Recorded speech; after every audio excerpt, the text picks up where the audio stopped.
চট্টগ্রামের বাঁশখালীতে বাংলাদেশ কোস্ট গার্ডের বিশেষ অভিযানে একটি অবৈধ ৩৮ সালান ট্রোলিং বোট সহ ১৬ জন জেলেকে আটক করা হয়েছে।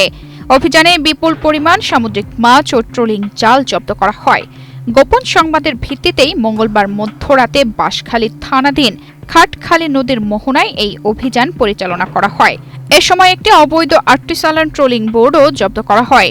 বোর্ডে তল্লাশি চালিয়ে প্রায় ২৫ লাখ টাকা মূল্যের ৫টি ট্রোলিং জাল এবং ৬,০০০ কেজি সামুদ্রিক মাছ উদ্ধার করা হয়। একই সঙ্গে বোটে থাকা ১৬ জন জেলেকেও আটক করা হয়।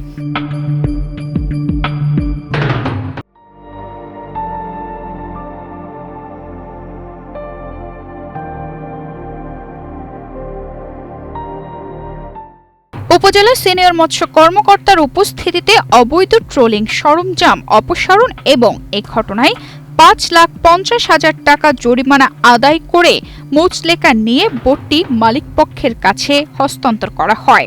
জব্দকৃত সামুদ্রিক মাছ নিলামে বিক্রি করা হয় এবং অবৈধ ট্রোলিং জাল বিনষ্ট করা হয়। আদায়কৃত জরিমানার অর্থ সরকারি কোষাগারে জমা দেওয়া হয়েছে।